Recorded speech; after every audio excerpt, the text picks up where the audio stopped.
Oh, no. Let's come back. Let's at least come back. Go. Good.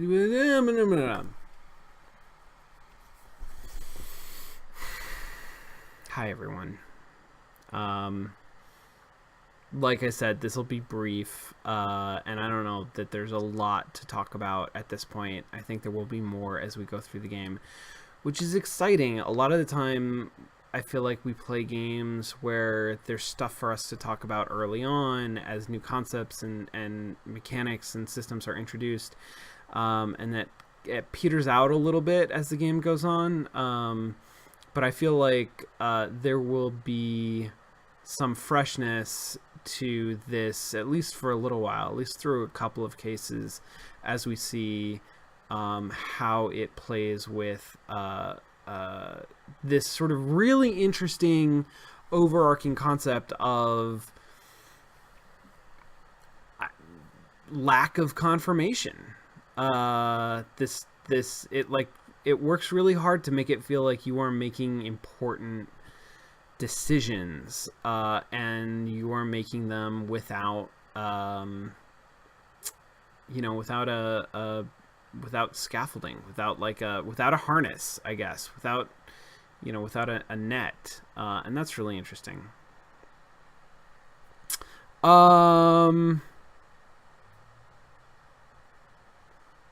Roto, I want to ask you.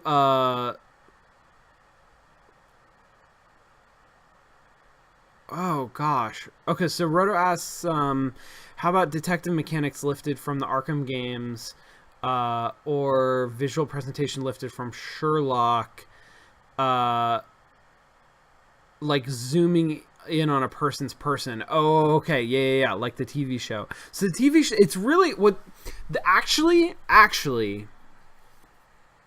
The thing that to me is really interesting and kind of telling about the presentation of this game was that fucking fake credit sequence at the beginning that was extremely high production value. That the like title sequence where it introduced characters as though they were actors, like starring Sherlock Holmes.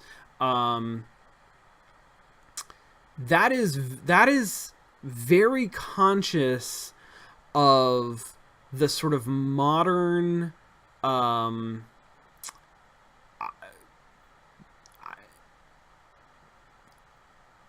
modern, I guess, context of Sherlock Holmes that includes, Robert Downey Jr. and Benedict Cumberbatch, like this highly cinematic, filmic presentation of Sherlock Holmes as a character and of these adventures. And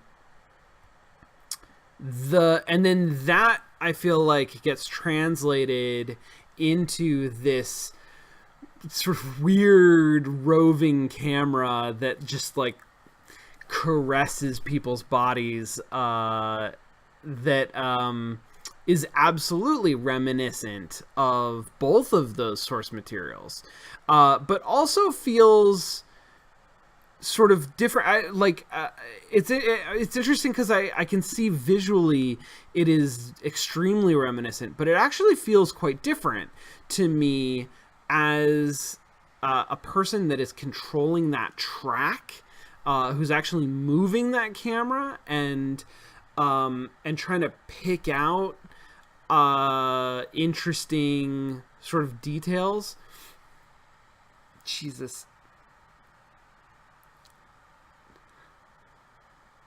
Oh, God damn it. Okay. Sorry, I'm not sneezing apparently. Yeah, so but I did want to ask, I wanted for clarification on the Arkham thing, because my recollection of the Arkham games, there's absolutely this sort of like detective vision. You are given a mystery, like here's a thing that you got to figure out what happened or how it works or what's going on, and you turn on detective vision and you sort of like look around, and here are some footprints, and here is I don't know, here's an object that is out of place, and you sort of like note those things, and then Batman is sort of essentially like when you complete the set of evidence, Batman is like, here's what happened. You solved it. And it feels like the overlap between that there we go. Between that system and the systems in this game are I mean, certainly present, but they're fairly surface. Like that's actually kind of the least interesting part of the detective work in this game, and it doesn't frame the case in the way that it does, as I recall, in Arkham, where like that is actually how you draw conclusions, is through the gathering of evidence. They're one and the same thing. In this, gathering evidence is a much smaller part of a process that then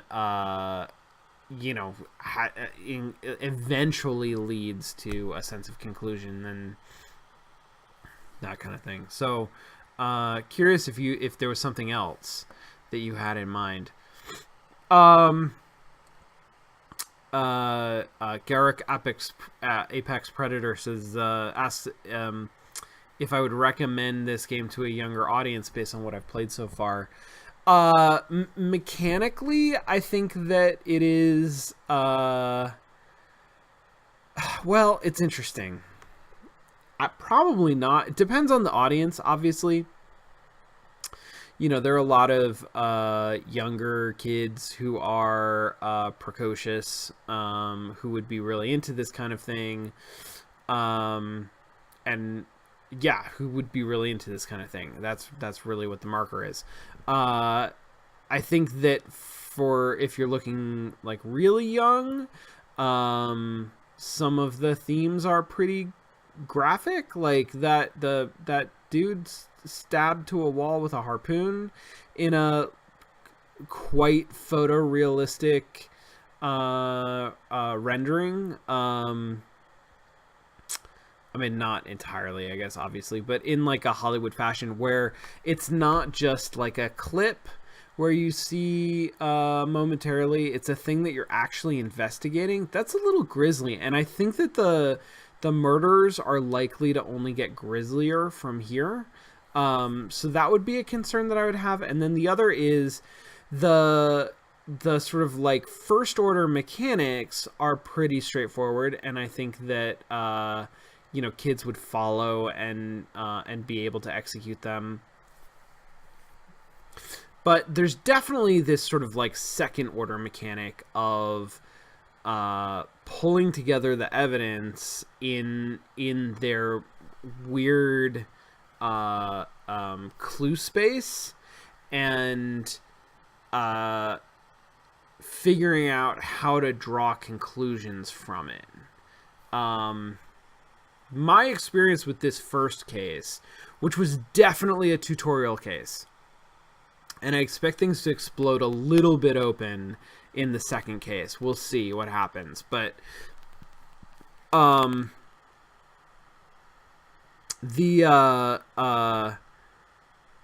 experience with it was essentially that like there was a bunch of evidence for us to find, split between sort of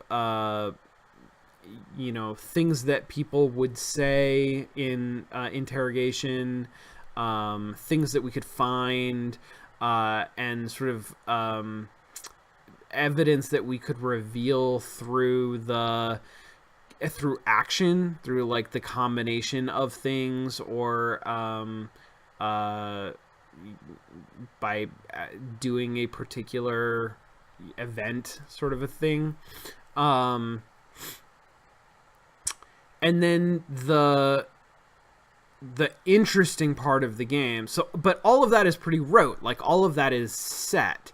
You are trying to collect all of that evidence that exists, and for the first half of the episode, the game hints you pretty heavily towards what evidence you're missing, what you can go collect next. In the second half, it lays off of that, but there's still a sense that like you know, here's the stuff that you haven't figured out yet. Here's the stuff that you haven't found. Go find all of the remaining evidence, and then you can use that evidence to construct theories that implicate any of these three people. So which of these theories is the most reasonable based on the clues that you have and the conclusions that you're trying to reach? That is fascinating. That is super, super interesting. And again, depending on the person, that might be too abstract to hold the interest of somebody who's too young. So those are the things that I would sort of be concerned about, I guess. Valiant Venture asks why we're skipping next week. Listen, it's not about you guys, and it's not even like specifically about the holiday. Although now I'm getting married, it probably is going to be specifically about holidays. But I'm going out of town. I will be spending Thanksgiving with my family, with my parents, my sister and brother-in-law and fiance in Colorado, up in the mountains. I will not have a computer or necessarily reliable internet connection. So, you know, it's just... That's not going to work out real well for anybody, I think. But I will have a Nintendo Switch, and I will be playing Super Mario Odyssey because it's great. So think of me, I guess, fondly over the week, and then I'll be back. I'll be back the following week. I shouldn't miss any Mostly Walking. I'm only going to miss next Thursday. I will have internet. I won't be like without internet. I don't have high speed internet. I don't have like streaming internet. But I have the internet for like life support. Like I won't be internet starved, I guess.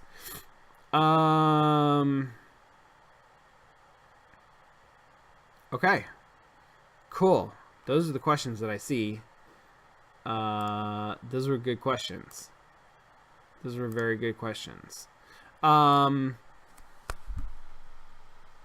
Yes. So, next week, no Mostly Walking. Or, sorry, no play-by-play.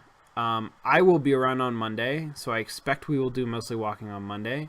And then I will be back the Monday after that. So I think Mostly Walking should be uninterrupted.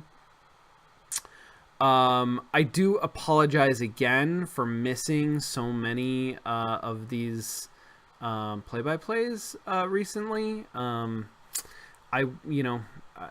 Please know that if it was avoidable, I would. I love doing it. I love being here with you. Just sometimes can't manage it because of schedule or illness or that kind of thing. But tonight was fun. This was good. I really enjoyed this. What else? Anything else? I guess not. I guess just special thanks to everybody who has subscribed and shared the channel. It's really nice. It means a lot. Your support is really very, very helpful. And makes me feel all warm and toasty inside, and helps support the channel and folks who make it possible. You guys know Play-by-Play community. If you want to keep hanging out with cool Play-by-Play folks, there's the Discord, there's the forum, there's the Steam group, there's the YouTube channel. They're all wonderful, and the people here are wonderful, and I love you all. And that's it for Sherlock Holmes. And that's it for play-by-play. I'm going to go home and have a good, solid sleep and come back for more teaching tomorrow. It's also going to be fun. Hope everybody else has a lovely night, a lovely weekend, and I'll see you guys on Monday for Mostly Walking. All right. Thanks, everybody. Bye.